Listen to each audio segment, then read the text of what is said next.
panel session is Actualizing Nigeria's Energy Future, Optimizing Opportunities and Investment for Oil and Gas Production Growth. So please, let's begin by welcoming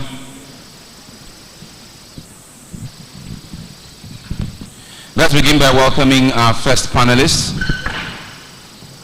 Our first panelist is the chairman of Petroleum Technology Association of Nigeria and the chairman of Geoplex Durotech, Engineer Wale Ogunsoya, FNSE, who is not able to join us but has sent the Chief Operating Officer of Geoplex Durotech on his behalf. So I'd like to welcome Engineer Akin Fadare. Engineer Fadare, you are welcome. A round of applause, ladies and gentlemen, please. Joining Engineer Fadare on the panel is the President of the Nigerian Association of Petroleum Explorationists. Please welcome Mr. John Bosco Uche F. Napi. He's on our panel.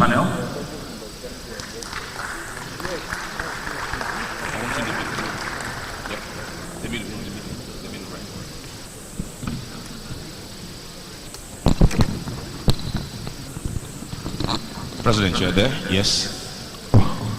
Moderating the panel for us is the General Manager, Government, Joint Venture and External Relations of Heritage Energy, Operational Services Limited, Mr. Shola Adebanwo, represented by Manager Communications at Heritage. Please welcome Lola Oyenekon.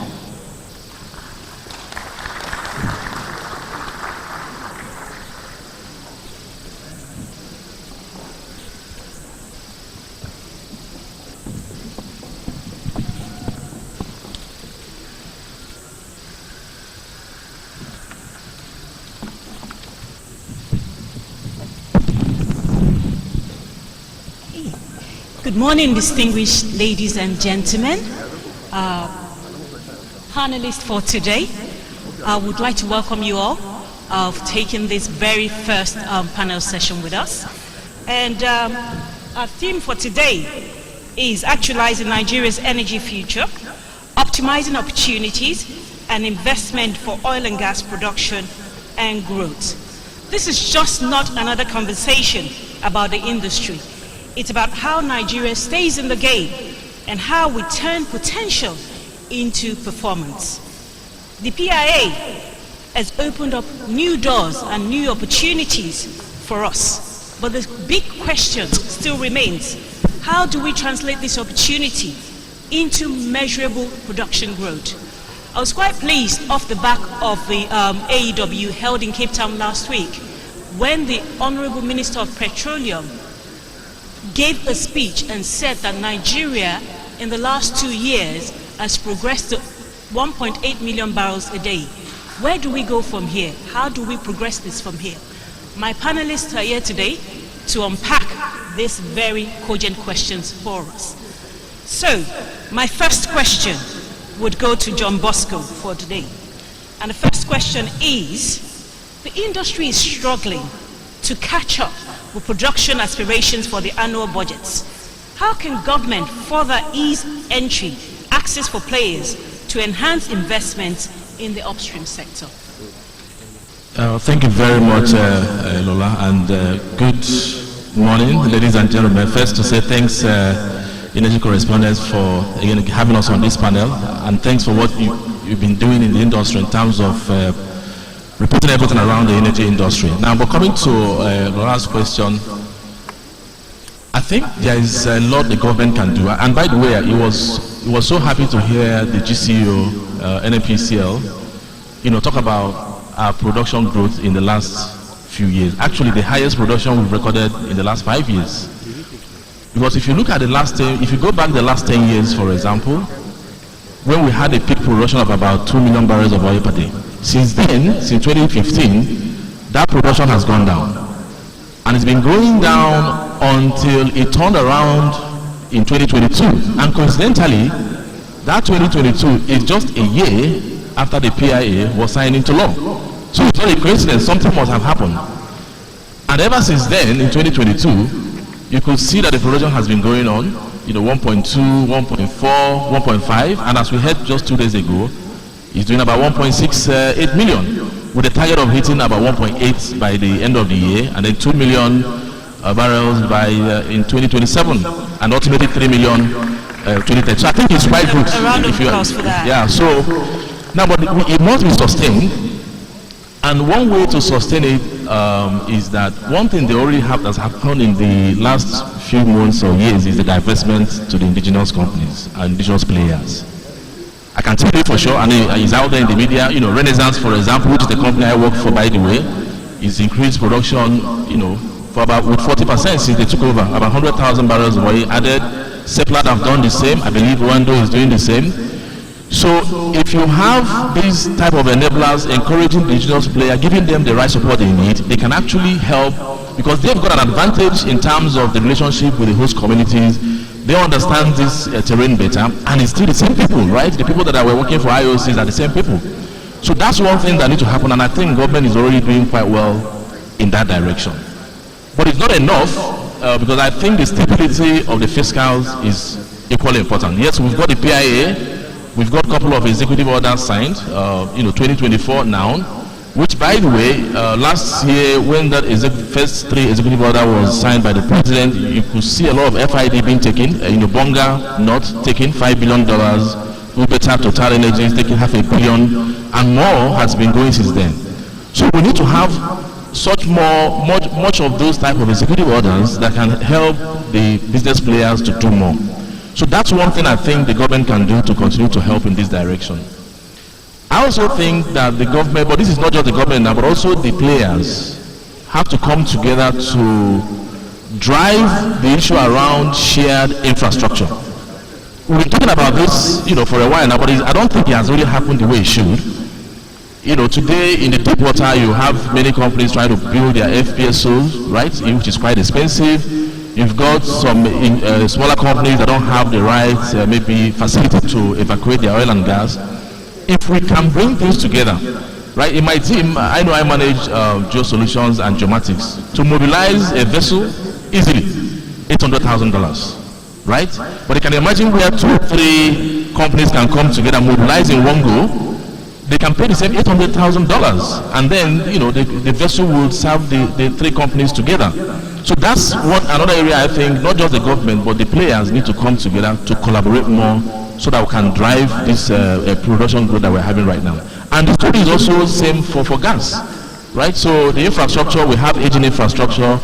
What more incentive can we have in terms of investment in this area, so that we can have more pipelines that can help us evacuate this? Because the subsurface is not the problem. We've got the hydrocarbon. I mean, Nigeria is one of the best basins in the world. So how to bring this hydrocarbon from the underground, but bring it above ground to the market and bring the value to the country is what we need to do. So overall, I would say the government is doing quite well already with the PIA, with executive orders, but we need to do more around the stability of this framework, how we consistently apply it. Keeping an eye, including even the host community trust fund that we have, we need to keep an eye to ensure that it's working quite well. Because right now there is space in the Delta. Our pipelines are almost available 100%, all of them. So we cannot afford to go back to when we are having, less than 50% availability of this pipeline. So we must sustain what the government is doing around security, working closely with the community, so that we can continue to increase this production. Because if we do, it's going to benefit every one of us. If we are producing more foreign exchange income, is going to crash the dollar, and if it crashes the dollar, me and you here, the prices of things are going to go down, and we'll benefit. So let me pause here, Lola, for now. Thank you very much, John Bosco, for that, for dissecting it so well for us. I hear that where there's clarity in policy, that increases investor confidence. And when there's confidence, that's where the money follows. I hear collaboration. Collaboration is very key from our operators. If they can collaborate and join forces together, then we can go a long way. Thank you very much for that, and we'll come back to you. Going to Aki, my second question is posed to you. And it states, how can players leverage mergers, acquisitions, and partnerships in driving inorganic growth in the industry? All right, thank you very much, Madam Lola. And thanks to the association for giving us the opportunity to talk and put us together around the way forward. The question is right on time, and it's also one that I personally connect to. And why? And that's because recently we had to carry out an acquisition of KCA Dutag business in Nigeria. So why is it important? The future for oil and gas in Nigeria is promising. We have quite a lot ahead of us as Nigerians trying to play in this sector. The opportunity before us are also enormous, and we have this burden of proof to prove that Nigerian company can do it. We're taking on assets or things that companies have been doing for years. How are we going to wake up as a Nigerian company and get to those positions where we are supposed to be without acquisitions? Acquisition basically help companies, especially Nigerian companies, to bridge the gap in technology, which we do not have, and if we have to acquire them locally, we will not be able to grow at the rate that the industry expects. Now, mergers and acquisitions do not just come naturally. I'll take examples, a few from the ones that we did recently. Companies are available for sale. However, they are also not available for sale for everyone. Every owners of companies that want to sell or that want to be acquired by a company that can take them to the next level. So positioning ourselves to be able to be considered for an acquisition is important. The acquisition that we did, yes, we may think we have the fund, but the sellers are not ready to sell to just anybody. They want to sell to a company and organization that can align with the goal and objective of that company and take it to the next level. So as a Nigerian company, there's a need for us to actually position ourselves so that we can be trusted with those assets. We can see that happening in the case of Renaissance and Seplat. Those assets were not just given to them. There were quite a lot of due diligence that were done, background check to make sure that they can take those assets from where it is to where it's supposed to be. And we see that in Renaissance. The productions increase even with the acquisitions. The next thing to consider is what are we doing with those companies that we acquire. I'll still go back to take a cue from us. When we acquired KCA Dutag, there were concerns. The Nigerian company is buying a world-class drilling company. What are we going to do with it? How are we going to manage it? Can they do it? A lot of questions spring up. And that for us as a company was considered as a challenge to us. How do we make sure that we do not drop the ball? We do not see decline in what this company is doing as a result of our acquisitions. So what did we do? We make sure that we align with what this company was doing before. We understood what they were doing, where they want to be, and what are the things that are hindering them. We retain the talent that they have. We do not just buy this company and decide to run it the way we want. We took a lot of learnings from this company, their records, their technical documents, their best practices, their trained personnel, a whole lot of things. We took this not only to buy to prove that we can, but actually to use this company to build and improve on our existing system. So what we see is that a year after, we saw that we're able to increase the efficiency of the asset of this business that we bought, and we're happy about that. We're able to put some of the rigs that were not active, we're able to put them to use. We're able to use that business to develop our own capacity and position ourselves. And we're able to use that company to position us for greater growth ahead. So, should there be acquisition? And the answer is yes. Are we going to have more acquisition? The answer is yes. Because to get to where we need to be as a Nigerian company, if we're going to just grow organically without acquisitions, it might be a little bit difficult. The next part of the question is collaboration, which is must there be acquisition all the time? I think no. In Petan, the company that the group that's usually that my chairman and my boss head, one of the key things that Petan do is bring companies together to collaborate. We're working on a turnkey project, and before we go outside of the associations, we actually find out within the associations, and he tell us, make sure you give this opportunity to every member of the association. So when the associations come together, companies come together, we are seeing better performance, we are seeing better collaborations. This for me is inevitable. As Nigerian company, opportunities that are before us. But what are we going to do with that opportunity? It's almost impossible for one man to have it all.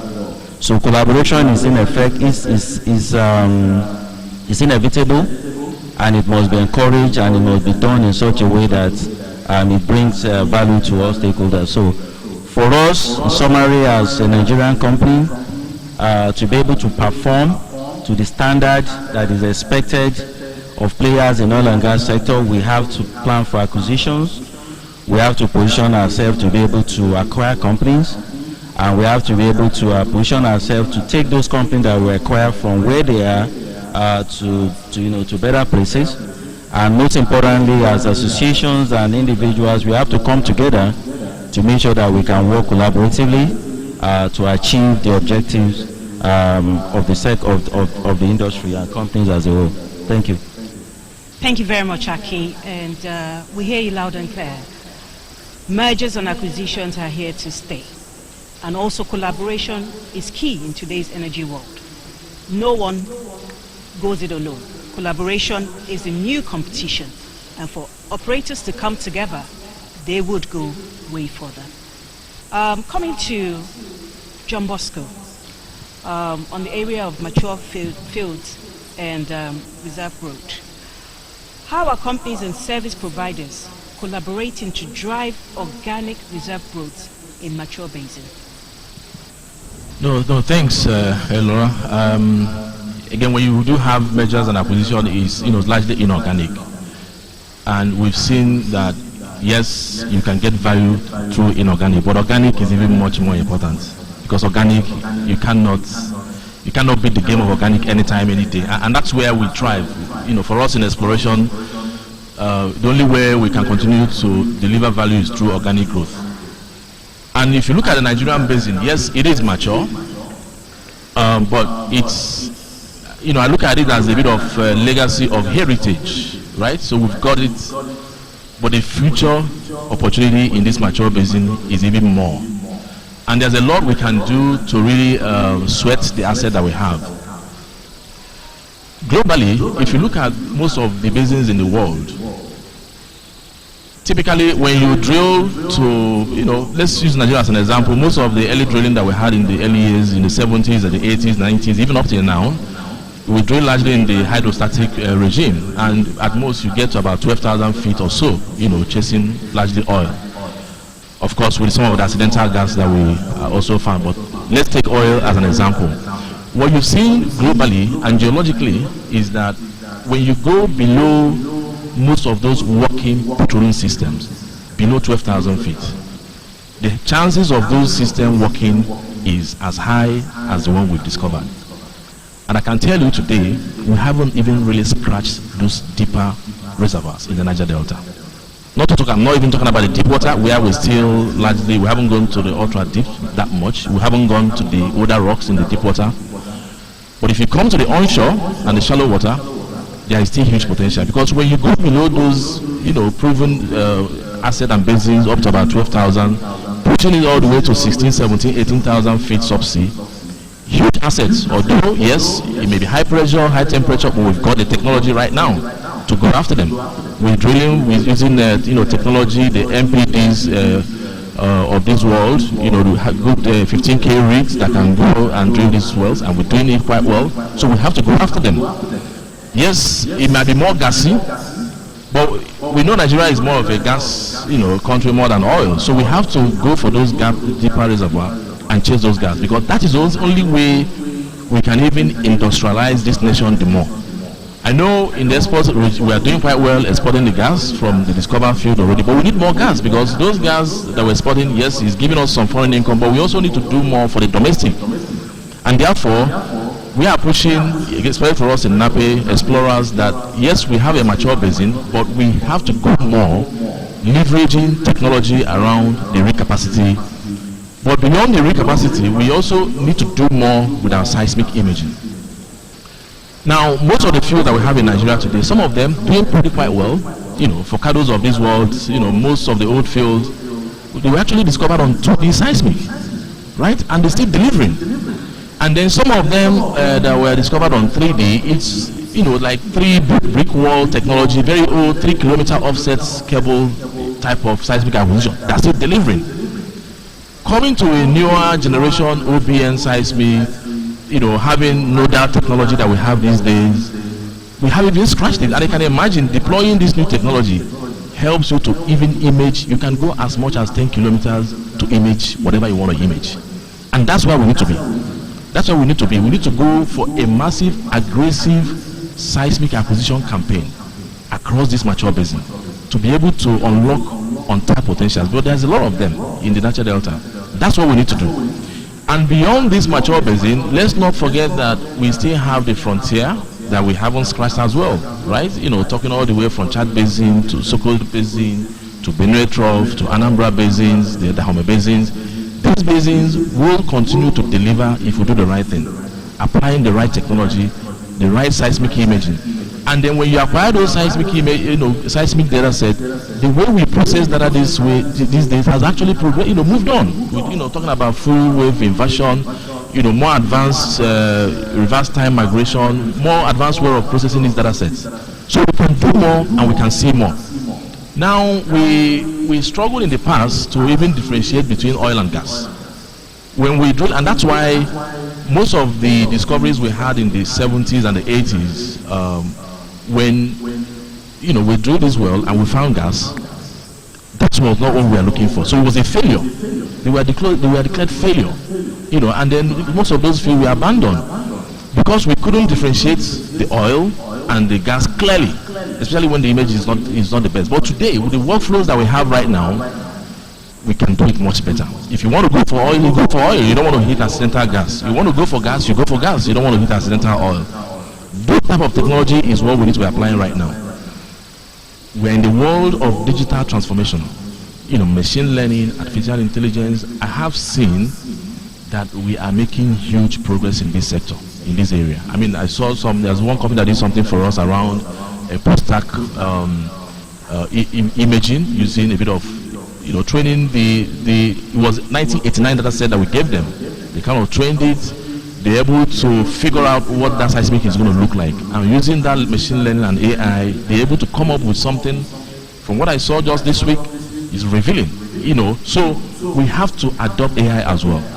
So these technologies, I think, are the key enablers, because you don't want to hit a dry well, right? You don't want to drill a well of $50 million and it's a dry well or a wet well. You don't want to do that. You want to drill a well, spend $50 million, you find what oil or gas you're looking for. So to summarize, I think yes, Niger Delta is a mature basin, but we are nowhere yet to where it should be. If you look at our discovered proven reserves today, in terms of gas, 200 TCF, we have about 600 more TCF yet to be proven. And it's real. It's not just number in the air. We know where these things are. It's real. We can't get those extra 600 TCF. Same for oil. 37 billion barrels out there. You can do more. So Niger Delta remains one of the best prolific basins in the world, and we should pride ourselves in that. So all we need to do is to do the right thing, like we discussed before, the right fiscal, the right produce more, create the regional hub for Africa, in terms of the markets where we can sell this oil and gas, and we'll continue to make money for this country, which definitely will help our economy, Lola. Thank you very much for that, John Bosco. And it's great to know that Nigeria's assets still hold a promise. Given the right technology, innovation, and the right mindset, then we would further extend the lifespan of these discoveries that we have made. I have a final question for Akin. and it's around the oil services and local sourcing. The oil service providers are critical to optimizing output from lean and brownfield assets. How has local sourcing helped the transitions from IOCs to independence today? All right. Thank you very much again. One of the biggest challenges that companies face, especially in Nigeria, is supply chain. The technologies are easy to acquire, but those technologies become inefficient or are not optimized, majorly because we are losing one or two things that are needed to complete the cycle or the chain. Nigerian companies or local companies or service companies, whatever we call ourselves, we have these opportunities to prove that we can do as much as the multinationals, and quite a lot is expected from us. Now it's a little bit going to be weird if we're talking about local content. We're asking that we want to domesticate as many as possible from the natural resources that we have, and we are struggling to do the basic, which is supply chain, getting necessary support to deliver the services that we are asked to do. And some of these are so instrumental to the result that we get. So one of the methods that we have adopted is for every services that we have opportunity to deliver, the first thing we consider is local company that can support us. The support is not just in terms of the product or the service itself. It's actually the coming together of like minds, ideas, sharing ideas and joining hands together to make sure that the objective is achieved. So it is key that local companies, especially within the sector that have the capacity, are given the opportunity.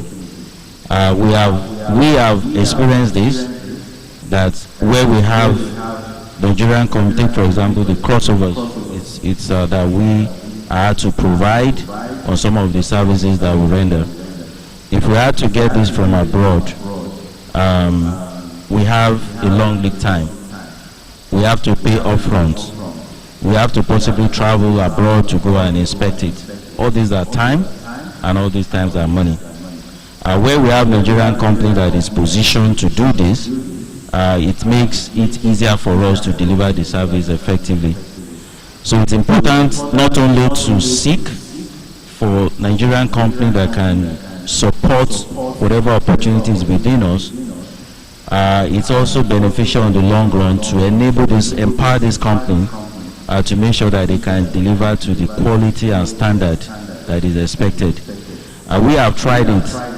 We have tried US companies, and we noticed that there is always that discriminations when you are coming from Nigeria as a Nigerian company. We have tried China. We notice there is always language barrier with other things that come in, not what we explain or describe it to be. We have also tried a lot of Nigerian companies, and we notice that when we work collaboratively with Nigerian companies, not only do they understand what we need, but they're able to face that part of the requirement, and they actually do it better than going abroad to do it. So summarily, we will only be able to achieve and get the best out of this drive for domestications of as much as we can in this sector when we consider the local option first. It's also beneficial to, when it is not even available, to outsource this to a local company that can take it as its primary responsibility to pursue and make happen. And this has really helped us as a Nigerian company to collaborate with other Nigerian companies that has the ability and interest to deliver other services, and that has also helped us collectively as a group to be able to deliver to our client expectations. Thank you very much. Thank you very much, Akin, for doing justice to that question. I'm conscious of our time, and in wrapping up, I would like to ask my panelists, in 30 seconds, what will be your final word for this panel, please? John Bosco, I'll have you first, and Akin, please. No, thank you very much. One more thing I want to add as my final word, as whatever we've said here today, be that we've got maturism, we've got everything, we've got the right physicals. The truth remains that we have an aging workforce, and therefore human capital development will be key. And my advice to everyone is that we have to go all the way back to the university to begin to drive and train people that will take this industry forward. So that was my last closing comments. Thank you, John Bosco. Akin, very quickly.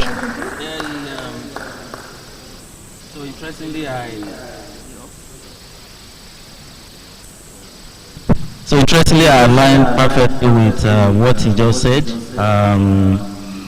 What we see ahead of us is, as a Nigerian company, is a need to do better than what those that were taking this asset and business over from have been doing. What we also see is the need for us to step up in terms of the quality of the service or product that we deliver. We have also identified that while we have the will to do this better, some things are going to be missing. Good were the days when Shell will send their inspectors to come to our facility to quality control things that we are mobilizing. And yet, the service still need to be done effectively and even better. So what we have identified internally is we need to step up again when it comes to quality control. We have to quality control and make sure that we can deliver these services to world-class standard. Now, quality control is there, and its standard is across the globe. However, the human capacity to actually follow the processes and to abide is one of our biggest gaps. The generations that are coming ahead of us are seeing fossil fuels as harmful to the environment. Some of them are finding it easier to go into the fintech, and we're finding it more and more difficult to attract talents into the oil and gas sectors. So what we started as a company, which we really need a lot of hand, is human capacity development, training, processes, optimizing the processes that we're hearing from companies that we acquire. How do we train our people to make sure that they work in line with those processes? Because those processes are what make those companies where they are today. And we realize that it's not going to be something that Jobless or Pattern or Naec alone can do. We have to come together to realize that we have to make the industry attractive to our upcoming generations. We have to put systems in place to train them and develop them, so that we can have the human capacity needed to deliver these services. Thank you very much. Thank you very much indeed to my panelists for their very insightful contributions, and to our audience for staying with us and keeping the high energy up. If there's one takeaway from this session, is that Nigeria's energy future won't be defined by its potential, but it will be defined by execution. Our success largely depends on how well we align policy, people, and purpose to deliver real growth. So let's continue to collaborate, innovate, and build an industry that doesn't just survive the transition, but leads it. Thank you very much for listening. Thank you. Thank you very much, Lola, for doing it. Please rise for a family photo, three of you. Take a family photo. Where are my photographers? Give them a family photo. Capture the moment in history and freeze it for future reference. Give them one more round of applause, ladies and gentlemen. Thank you very much. Okay, so I'm going to take 2 quick presentations, 2 minutes each, 3 thereabout, for time's sake. And after that, we will do a short break.